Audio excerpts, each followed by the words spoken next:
All right, we're looking south of Bedford now through one of our NDOT cameras there on I-65. It looks like the Greenwood camera where we're seeing traffic move pretty smoothly. But Aaliyah, we know a lot of people are still waiting to see this rain pass through their homes. Yeah, I got caught right in the middle of it right as we went to dinner break. It was some heavy downpours too, Brian. Yeah, and it was selective. And if you were underneath them, the rates were pretty impressive. Note the humidity levels just jumped up this afternoon back to those 60s and 70-degree dew points. And those are what fuel these tropical downpours. Well, most areas escaped most of the rainfall today. We'll show you the plot in just a moment. The entire line of showers and thunderstorms that really kind of got together to our north and west between the 3 and 4 o'clock hour has worked its way southeastbound. Still seeing flashes of lightning down to our south and east at this hour. And as we look to the southeast, that's where the heaviest of the weather is. Passing into Lawrence, Jackson, and Jennings counties at this hour, the rainfall rates have been impressive.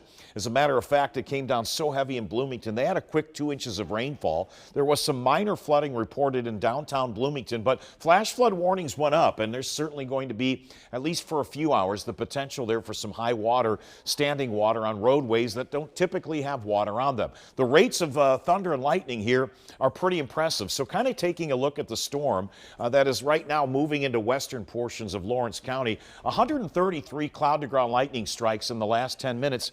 That's pretty impressive. That means these storms are probably at their height right now, and that's why they've required at least a severe thunderstorm warning, because a few of these storms have been able to pull down some localized wind gusts and do some tree damage. There's a severe thunderstorm warning in effect for Davies, Lawrence, and Martins County until 10:30 p.m. The rainfall rates, again, as Aaliyah alluded to, they were coming down so hard.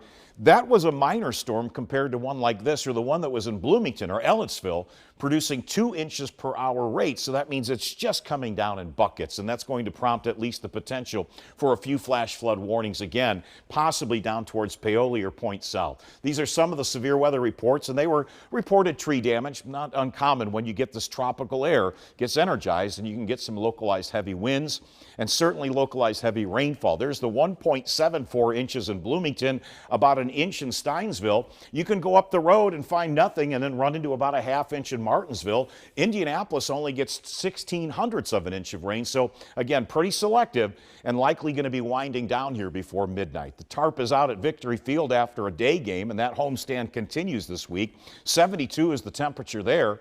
Sensor here by the museum here, the Indiana State Museum, and a beautiful skyline.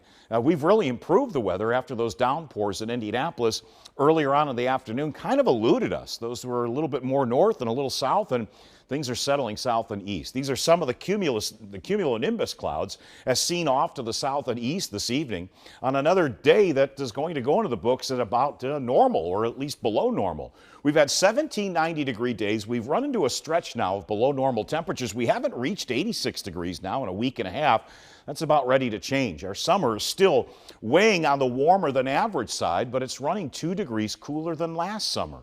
Our temperature right now is at 70. The dew point's not far from it, so it's a pretty thick atmosphere, but what's changing tonight is a front, changing the wind direction and eventually starting to lower those dew points that at one point was producing heat indices closer to 90 degrees today. There's the wind shift in Lafayette, and eventually that front will continue to work its way southbound tonight. So it'll be a slow drawdown in the chances for showers. I would say that once these heavier downpours have exited, say, Bedford and down towards Seymour, we're not going to see much in the way of rain overnight, though a shower or two may be afforded again tomorrow as this area of cooler air comes in, care of this jet stream. And then we'll dry things out, cool things down, but that hot dome out west, it's coming east soon. We'll push these showers and thunderstorms southbound tonight. We will have at least the possibility of seeing some fog to start the day early tomorrow. Starting in the mid to upper 60s, I'd say we'll work our way back into the lower 80s. Thursday afternoon may see at least a pop of a shower here and there, but I think ultimately we're looking at some quieter and hotter weather now as we head towards the weekend. And incidentally, we get into this hot weather, we're going to shut down any real rain chances. And that's great news. And from the storm standpoint, these are the cumulative totals of tornadoes in the state of Indiana this year. 87, that means we rank third highest of all the states across the nation. We even eclipsed the total of tornadoes in Texas and Oklahoma combined. So we need this big break, and I think we're going to get it as we head towards some hotter days. Our last 90-degree day was a couple of weeks ago, and we are seeing this hot dome coming east. Those temperatures are going to surge. We might even have the hottest air of the season soon. So these storms are diminishing. likely wrapping up here after midnight and settling south. Some haze, some fog tomorrow to start the day will brighten up the skies with a small shower chance, lowering humidity and a high of 83.